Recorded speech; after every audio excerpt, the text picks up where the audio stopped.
Good morning, students. I am Vijay. Today I am going to discuss the topic of BSc 6th semester eukaryotic chromosome structure.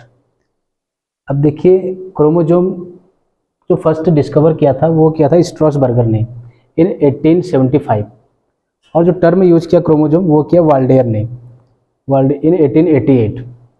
अब आपको मैं ये बताना चाहूँगा कि सेल के अंदर जो डीएनए होता है वो किस फॉर्म में प्रेजेंट होता है।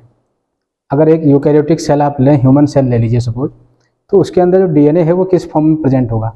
वो डबल स्टैंडर्ड डीएनए के फॉर्म में प्रेजेंट होगा, या क्रोमेटिन के फॉर्म में प्रेजेंट होगा, या क्रोमोजोम के फॉर्म में प्रेजेंट होगा। ये तीनों टर्म सेम है या अलग अलग है, इनमें क्या डिफरेंस है, उसी चीज़ को आइए देखते हैं डायग्राम की मदद से। देखिए यहाँ पर मैं एक डबल स्टैंडर्ड डीएनए मॉलिक्यूल बनाया हूँ। जो डबल स्टैंडर्ड डीएनए मॉलिक्यूल बनाया हूँ, इसका जो डायमीटर में बनाया हूँ वो है 2 नैनोमीटर। 2 नैनोमीटर का फाइबर है। अगर 2 नैनोमीटर फाइबर है तो सिंपली हम उसको कहेंगे डबल स्टैंडर्ड डीएनए मॉलिक्यूल। अब इसी को जब इसमें कॉइलिंग हो जाती है, कंडेंस ये हो जाए, थोड़ा सा कंडेंस हो जाए और इसका डायमीटर 2 से 7 नैनोमीटर हो जाए और इसमें हिस्टोन प्रोटीन ऐड हो जाए, यहाँ पर हिस्टोन प्रोटीन्स, और ये एक beads on a string like structure form कर दे। Beads on a string like structure means एक मोतियों की माला जैसा स्ट्रक्चर ये फॉर्म कर दे, तो इस स्ट्रक्चर को हम कहते हैं क्रोमेटिन। इस स्ट्रक्चर को क्या कहेंगे? क्रोमेटिन।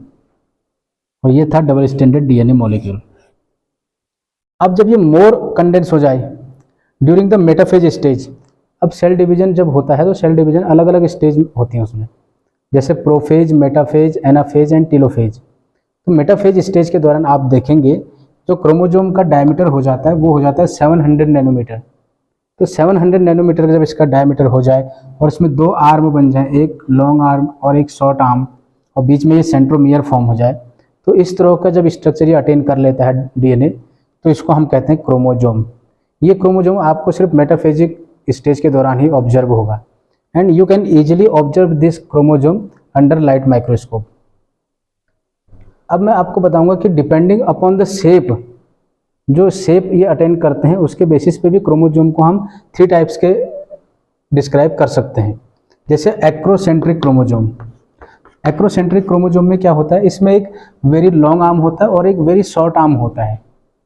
जब इस तरह का क्रोमोजोम आपको नजर आए जिसमें एक वेरी लॉन्ग आर्म है और एक वेरी शॉर्ट आर्म है, तो उस क्रोमोजोम को हम कहते हैं एक्रोसेंट्रिक क्रोमोजोम।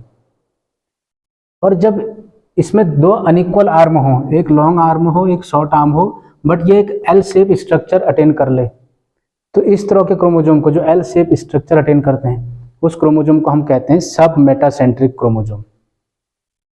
और जब इसमें दोनों आर्म्स इक्वल हों, both arms are equal in size, और एक वी शेप स्ट्रक्चर अटेन कर ले, तो इसको हम कहते हैं मेटासेंट्रिक क्रोमोजोम। ये जो दोनों आर्म है इनको हम दूसरे शब्द में कहते हैं क्रोमेटिड्स। क्रोमेटिड्स और chromosomal arm, you can say chromosomal arm. तो जब सेल डिवीजन होता है तो during the cell division chromosome अलग अलग शेप अटेन करते हैं। Sometime it becomes acrocentric, sometimes submetacentric and sometimes metacentric.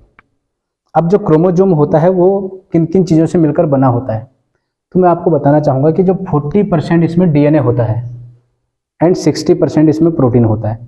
Protein भी कौन सा प्रोटीन होगा? हिस्टोन प्रोटीन होता है, जो हिस्टोन प्रोटीन्स में यहाँ शो किया हूँ। तो 40% ही इसमें सिर्फ डीएनए होता है। अब इसके फंक्शन क्या है, क्रोमोजोम के फंक्शन, मैं इसके फंक्शंस को आपको डिस्कस करने जा रहा हूँ।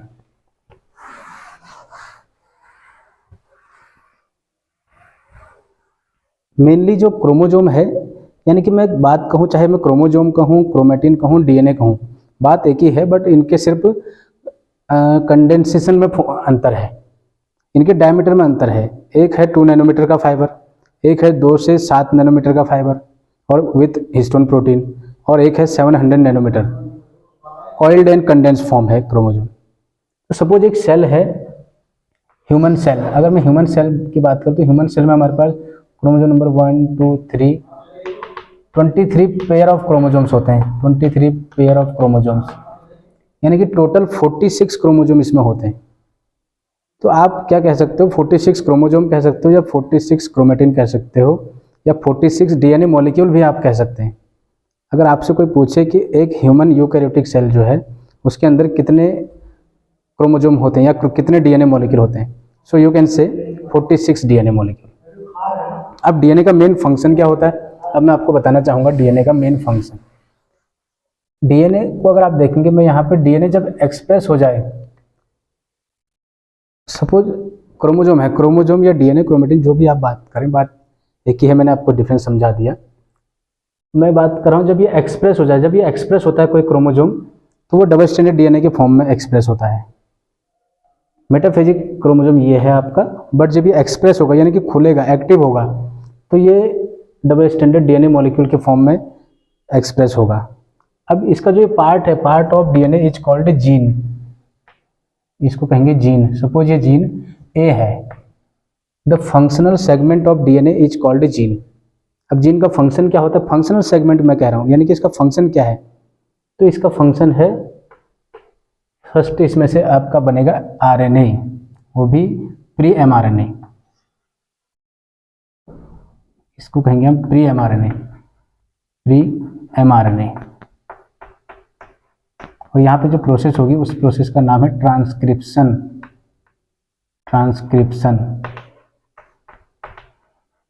तो सबसे पहले डीएनए में ट्रांसक्रिप्शन की प्रोसेस होगी और प्री एमआरएनए बनेगा, और प्री एमआरएनए में फिर कुछ सीक्वेंस इसमें से डिलीट हो जाते हैं।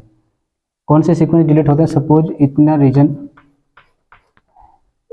ये जो मैंने हाईलाइट किया ये फंक्शनल सेगमेंट है, ये फंक्शनल सेगमेंट है उस डीएनए में, इसको कहते हैं एक्सोन, इसको क्या कहेंगे, एक्सोन।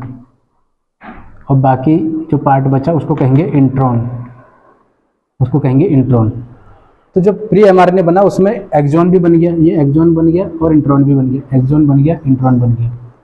तो इसके बाद इसकी होती है प्रोसेसिंग, यहाँ पे आरएनए प्रोसेसिंग कह देते हैं हम इसको, आरएनए प्रोसेसिंग, आरएनए प्रोसेसिंग। जब आरएनए की प्रोसेसिंग होती है तो जो नॉन फंक्शनल सेगमेंट हैं, इंट्रॉन्स, वो रिमूव हो जाते हैं और फंक्शनल सेगमेंट यहाँ पर ज्वाइन हो जाते हैं।